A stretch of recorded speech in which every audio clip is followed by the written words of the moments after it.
Pretpostavljam da znate da se školujem za menadžera hotela i da stalno probam neke nove oblasti, da vidim kako je tamo i šta ću moći kasnije da radim. Tako sam se jednog dana našla na recepciji.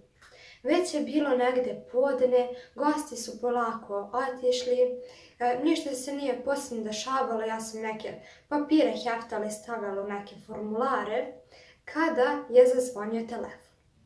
Ja zapravo ne volim kada nama zvoni telefon, jer često ne čujem kako se gosti zovu i zapravo i ne znam dobro koje sve nemačka prezimena postoje, koje slova se duplo pišu i slično, tako da mi to nije jedan od omiljenih zadataka, ali eto, našla sam se tamo, bila sam jedina, tako da sam rešila da se javim na telefon.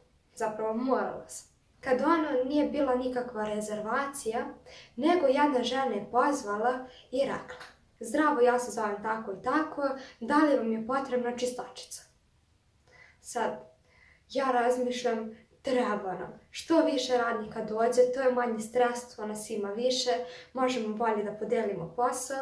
Ja već razmišljam kako da kažem, naravno šta čeka, i onako znam da nam treba, uvek nam treba neka čistačica, neka sobarica, neki kuvar, uvek je neko potreban, jer hotel je jedno od onih radnih mesta gde nema toliko ljudi i gde kad god se neko pojavi, to je super. Eto vam jedne ideje ako tražite posao u Nemačkoj. I ja već sam pošla na donji sprat gde se nalaze te duže zaposlene osobe da pitam, da vidimo šta ćemo sa tom ženom. I lepo sišla sam ja dole i ja kažem toj ženi: "Upravo nas je zvala neka osoba, žele da radi kod nas ili imamo slobodno mesto." Ali već očekujem da će ovo da kaže: "Pa normalno, jedva čekamo, samo da mi kaže kada da počne da radi i ko će da napiše ugovor i to je to." Kad ona meni kaže: "Nemamo." Rekao: "Molim, kako sad nemamo kad non stop tražimo nekoga da nam pomogne? Kako odjednom nemamo?" Ona kaže: Ne, sad je zima, mi smo zauzeti i onako imamo malo sobarica, nije nam niko potreban." Ja kao: "Dobro." Otišla sam gore, izvinila sam se ženi, rekla sam da smo puni i to je to. I žena nije dobila posao.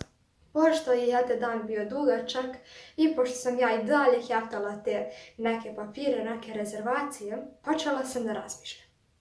Žena je svakako mogla dobije posao. Iz iskustva koje ja imam, kada znam koliko ljudi smo primili iz raznih oblasti, kako to da smo tek tako odbili radnu snagu. I kapirala sam zašto. Žena je pogrešila u 3 stvari. Prva je što je pozvala telefon. To nije jedan od profesionalnih načina da je recimo poslala mail, ja sam vam pokazala kako da napravite onako lijepu, ukrasnu biografiju, možete pogledati moj video kako napisati CV, da je poslala poštu pa da isto tako štampala, da je uzela neku lijepu kovertu, nešto lijepo, da je napravila neku fasciklu, da je donela, da je nešto radila, ali ne, ona je jednostavno pozvala telefonom i pitala da li nama potreban radnik. Druga greška je što se obratila nama. Što se nije obratila vlasniku hotela. Jer neki radnici jednostavno ne žele dobro.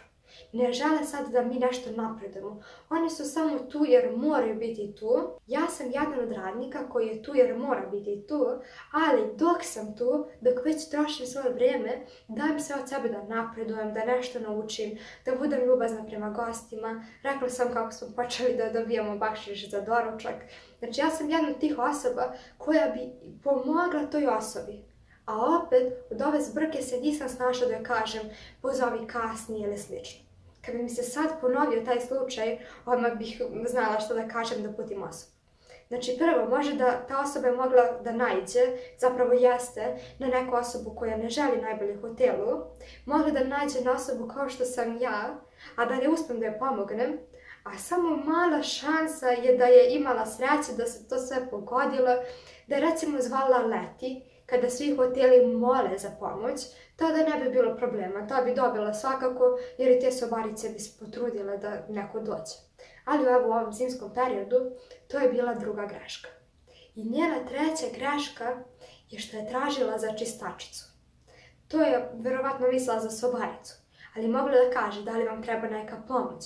Kad smo mi odbili, mogla da pita da li vam treba u kuhinji neko, da li vam treba neki konobar, da li uopšte na bilo koji način može da se zaposli kod nas. A ne, jer vam treba čistačica, mi kažemo čistačica, sobarica, ne, i kraj.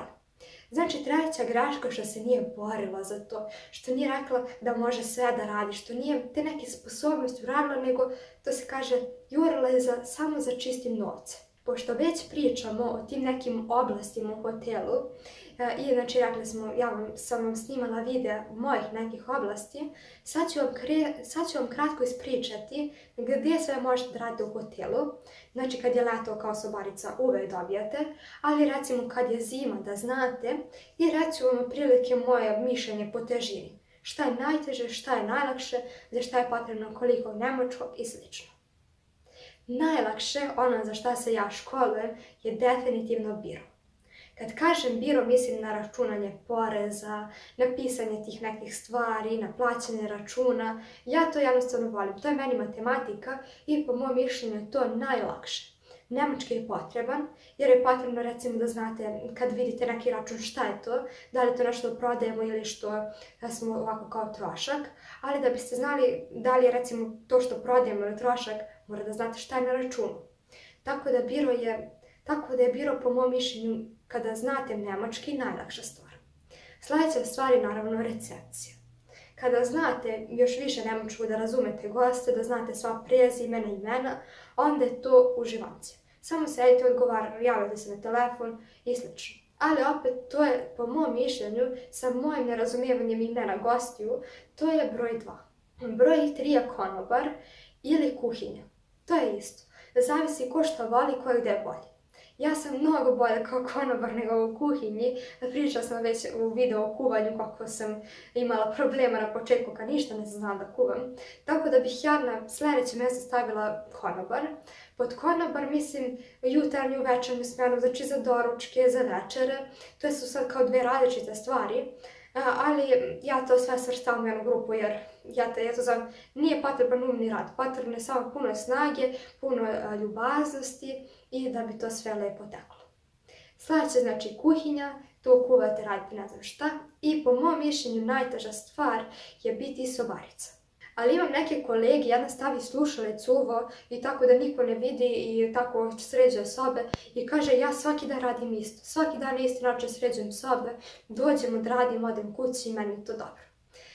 Po mom mišljenju je to najteže, ali on kaže da je to najlakše. Imali smo jednu učenicu koja kad je bila u sobi nije više htjela da radi kod nas kao konobar, zato što su radnici mnogo neljubazni. Biti konobar, to sam već pričala, je prosto.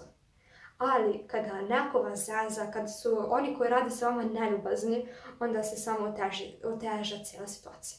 To je to od ovog videa o poslu u Nemačkoj. Vi možete slobodno postaviti neka pitanja šta vas interesuje. Ne bih da završim ovu temu, voljela bih da još pričam o tome jer znam da vi tražite vizu i da je ovo nešto što vam je jako potrebno. Mogu recimo u sljedećem videu snimiti neke korake koji su potrebni da biste došli za Nemačku, kao recimo stan da prijavite za vizu, onda ugovor kada treba, kako da prvi put dođete, koliko su skupi letovi. Sve to mogu da objavim u nekom od sljedećih videa, pa se prijavite na novi kanal i uključite ono zvonce ukoliko želite da budete obavešteni kada dođe sljedeći video.